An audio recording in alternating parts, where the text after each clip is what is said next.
नमस्कार दोस्तों, मैं राकेश कुमार आप सभी का आपके अपने YouTube चैनल तैयारी जीत की बाई आर.के. सर में स्वागत करता हूं। और दोस्तों आज हम बात करेंगे सीआरपीएफ HCM एग्ज़ाम्स 2023 के बारे में। जी हाँ दोस्तों, 26 फरवरी 2023 को जो है सीआरपीएफ HCM के सेकेंड शिफ्ट का एग्ज़ाम आपका ख़त्म हो चुका है। और दोस्तों सेकेंड शिफ्ट के 100% रियल क्वेश्चन मुझे मिल चुके हैं।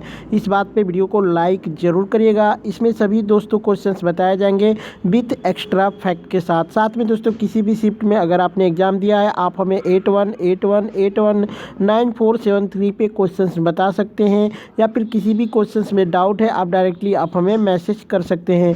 पीडीएफ फाइल के लिए आप हमारे इस जो कि व्हाट्सएप नंबर पे पीडीएफ लिख के भेज सकते हैं, या फिर पीडीएफ के लिए आप हमारे टेलीग्राम को भी ज्वाइन कर सकते हैं। टेलीग्राम ग्रुप का लिंक वीडियो के डिस्क्रिप्शन में दिया गया है। और दोस्तों हमारा प्रयास है कि आप तक 100% रियल क्वेश्चंस पहुँचे। ठीक है, इस बात पे अगर वीडियो अच्छी थोड़ी सी भी लग रही हो तो वीडियो को लाइक ज़रूर करिएगा। चलिए क्वेश्चन देखते हैं। काबुली बाग मस्जिद कहाँ पर स्थित है? तो काबुली बाग मस्जिद जो कि पानीपत हरियाणा में स्थित है। अब बात करते हैं दोस्तों काबुली बाग मस्जिद की। तो काबुली बाग मस्जिद जो कि पानीपत की एक मस्जिद है। 1526 में पानीपत की पहली लड़ाई में सुल्तान इब्राहिम लोदी पर अपनी जीत को अंकित करने के लिए सम्राट बाबर द्वारा जो कि 1527 में इसका निर्माण करवाया गया था। मस्जिद का नाम बाबर की पत्नी काबुली बेगम के नाम पर रखा गया है।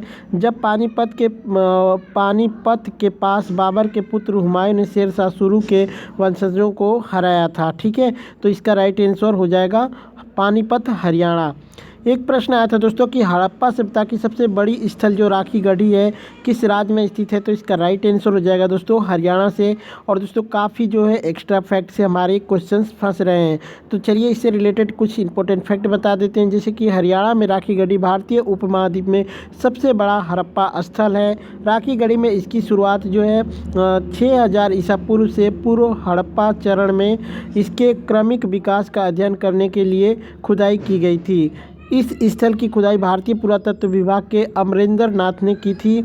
स्थल से प्राप्त प्रमुख निष्कर्ष कुछ हैं, जैसे कि परिपक्व हड़प्पा चरण एक नियोजित उपनगर द्वारा दर्शाया गया है, जिसमें मिट्टी की ईंट के साथ साथ एक उचित जल निकासी वाले जो कि जले हुए ईंटों के घर बनाए गए हैं। ठीक है, वही बात करते हैं दोस्तों। तो इस स्थल से प्राप्त एक महत्वपूर्ण खोज एक बेलनाकार मुहर है, जिसमें एक तरफ हड़प्पा के 5 पात्र बने हैं और दूसरी ओर एक मगरमच्छ बना हुआ है। हाल ही में राखी गढ़ी में हड़प्पा कब्रिस्तान से मिले कंकाल के डीएनए के अध्ययन में पाया गया कि हड़प्पा सभ्यता के लोगों का एक स्वतंत्र मूल था। ठीक है, भारतीय उपमहाद्वीप पर हड़प्पा सभ्यता के अन्य बड़े नगर जो कि हड़प्पा में हैं, जैसे कि मोहनजोदड़ो पाकिस्तान में, गढ़वेरियावाला और भारत के गुजरात में धौलावीरा स्थित शामिल हैं। इससे रिलेटेड कुछ इंपॉर्टेंट फैक्ट बता देते हैं। जैसे कि हड़प्पा सभ्यता को सिंधु घाटी सभ्यता भी कहा जाता है। इसे 2500 ईसा पूर्व दक्षिण एशिया के पश्चिमी हिस्से यानी समकालीन पाकिस्तान और पश्चिमी भारत में पाया गया था। सिंधु घाटी 4 सबसे बड़ी सभ्यताओं जिसकी मिस्र, मेसोपोटामिया, भारत और चीन का निवासी स्थान थी। राजस्थान में कालीबंगन सिंधु घाटी सभ्यता की प्रमुख प्रांतीय राजधानी थी। लोथल सिंधु घाटी सभ्यता के कई खंडहरों की खोज के लिए प्रसिद्ध है। लोथल साबरमती नदी और उसकी सहायक नदी भोगाओ के बीच में स्थित है। एक प्रश्न आया था दोस्तों यहाँ पे कि जनगणना 2011 के अनुसार 0 से 6 वर्ष के बच्चों की संख्या कितने प्रतिशत थी? तो बता दें कि यहाँ पे 13.59% थी। ठीक है, 0 से 6 वर्षों की बच्चों की जो जनसंख्या थी वो इतने प्रतिशत थी। चलिए बात करते हैं। तो 5480, ठीक है, यहाँ पे 5 लाख से भी ज़्यादा बाल जनसंख्या के साथ उत्तर प्रदेश जो है सबसे ज़्यादा जनसंख्या वाला था। 54,80,169 बाल जनसंख्या के साथ उत्तर प्रदेश भारत में सबसे अधिक शहरी बाल जनसंख्या वाला राज्य है। उत्तर प्रदेश में हर 2 बच्चों में से 1 बच्चा दंग रह जाता है। उत्तर प्रदेश में हर साल राज्य के करीब जो है दोस्तों यहाँ पे 380,000 बच्चे कुपोषण यानी कुपोषण, डायरिया आदि के शिकार होकर 5 साल की उम्र से पहले ही मर जाते हैं। वही बात करते हैं दोस्तों 2011 के जनगणना के अनुसार 0 से 6 वर्ष आयु के बच्चे की जो कि 16.45 करोड़ बच्चे और 0.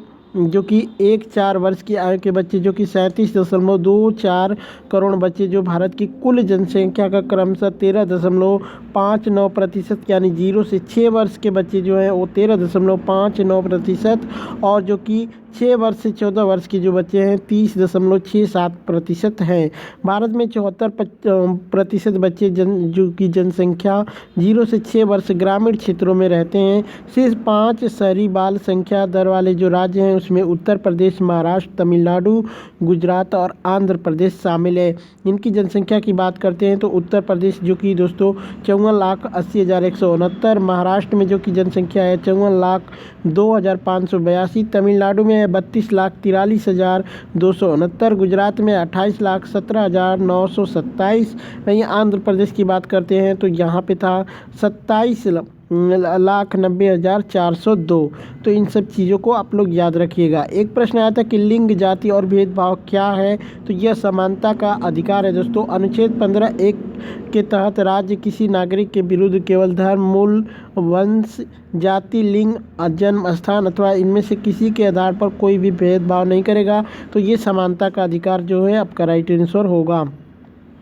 छऊ नृत्य को अमूर्त सांस्कृतिक विरासत की यूनेस्को की सूची में कब जोड़ा गया था, तो 2010 में इसको जोड़ा गया था। बात करते हैं तो यूनेस्को संयुक्त राष्ट्र शैक्षणिक, वैज्ञानिक और सांस्कृतिक संगठन है जो कि 3 भारतीय प्रदर्शन कला रूपों में जो कि मुंडियट्टू केरल का एक रस्मी रंगमंच, छऊ नृत्य जो कि पूर्वी भारत की एक परंपरा और कालबेलिया लोकगीत और राजस्थान के नृत्यों का मानवता की अपूर्त सांस्कृतिक विरासत की प्रतिनिधि सूची में वर्णन करता है। विश्व धरोहर सूची के विपरीत यह वार्षिक सूची जो कि स्मारकों और प्राकृतिक स्थल पर केंद्रित है, उत्कृष्ट मूल्य के प्रदर्शन कला रूपों पर प्रकाश डालती है और समर्थन की कमी के कारण संकट में ये जो है उसको ऊपर करती है। बात करते हैं दोस्तों कालबेलिया को भी जोड़ा गया था।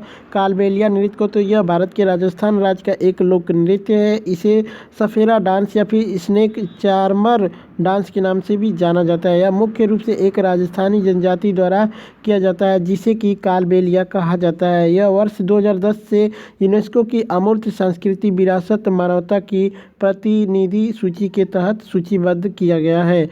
वहीं बात करते हैं दोस्तों यहाँ पे मुडियट्टू की, ठीक है, मुडियट्टू यह केरल में गर्मियों की फसल की कटाई के बाद प्रति वर्ष किए जाने वाला अनुष्ठान नृत्य नाटिका है जो 250 वर्ष से अधिक पुरानी है। इस कला रूप में फर्श पर विस्तृत चित्र, एरिका नट फ्रॉन्ड से बने मुखौटे और ड्रम बजाना शामिल है, जिसका इसमें बात करते हैं जिसका कभी अच्छी तरह से संरक्षण किया गया था। अब नियमित कलाकारों के केवल 3 पारंपरिक परिवार बचे हैं। अब बात करते हैं दोस्तों छऊ नृत्य की, तो यह उड़ीसा, ठीक है, उड़ीसा, झारखंड, पश्चिम बंगाल के आदिवासी भागों में प्रचलित मुखौटे और नकली युद्ध गति के लिए जाना जाता है। क्षेत्र के आर्थिक पिछड़ेपन संगीत नाटक अकादमी द्वारा एक व्यापक सर्वेक्षण से पता चला कि छऊ के कलाकारों और इनकी कला पर नकारात्मक प्रभाव पड़ा है। इसी तरह राजस्थान के सफेरा के कालबेलिया समुदाय पर भी प्रभावित हुआ था। तो इनसे रिलेटेड मैंने सभी चीज़ें बता दी दोस्तों। एक प्रश्न आया था कि 2003 के बजट में सरकार की राजकोषीय घाटा को कम करने के लिए क्या अधिनियमित किया गया था, तो उसका नाम था दोस्तों FRBMA। इसका अर्थ होता है दोस्तों जो कि physical responsibility and budget management. ये फिजिकल कर लीजिएगा दोस्तों, physical responsibility and budget management इस एक्ट को कहा जाता है। यानी FRBMA अधिनियम का उद्देश्य भारत की वित्तीय प्रबंध प्रणाली में पारदर्शिता लाना था। बात करते हैं दोस्तों तो इस अधिनियम का दीर्घकालिक उद्देश्य भारत के लिए राजकोषीय स्थिरता प्राप्त करना और भारत में मुद्रास्फीति से निपटने के लिए RBI को लचीलापन देना था। बात करते हैं 2016 में सरकार ने FRBM अधिनियम की समीक्षा के लिए NK सिंह के तहत एक समिति का गठन किया था। वहीं बात करते हैं 2021-22 में सरकार ने अगले 3 वर्षों के लिए लक्ष्य प्रदान नहीं किया था और उच्च राजकोषीय घाटे को समायोजित करने के लिए FRBM अधिनियम में संशोधन करेगी। ठीक है। बात करते हैं दोस्तों राजकोषीय घाटा 2020-21 में सकल घरेलू उत्पाद के 6.8%, 2019-20 में 4.6% पर लक्षित थी। वहीं बात करते हैं केंद्रीय बजट 2021 के भाषण में वित्त मंत्री ने 2025-26 तक राजकोषीय घाटे को डीजीपी के 4.5% तक लगातार कम करने के सरकार की लक्ष्य को घोषणा की थी। अब बात करते हैं दोस्तों FRM, ठीक है, FRBM अधिनियम की।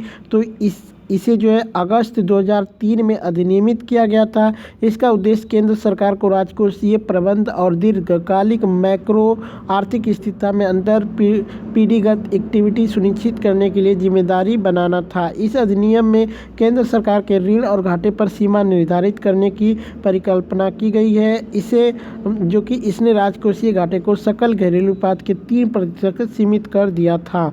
तो दोस्तों इससे रिलेटेड मैंने सभी चीज़ें बता दी है। अब यहाँ पे बात करते हैं तो यह सुनिश्चित करने के लिए कि राज्य वित्तीय रूप से विवेकपूर्ण 2004 में 12वें वित्त आयोग की सिफारिश ने राज्यों को उनके समान कानूनों के अधिनियम के साथ ऋण राहत को जोड़ा था। राज्यों ने तब से अपने स्वयं के वित्तीय उत्तरदायी विधान को अधिनियमित किया है, जो उनके वार्षिक बजट घाटे पर सकल राज्य घरेलू उत्पाद यानी GSDP की समान 3% सीमा निर्धारित करता है।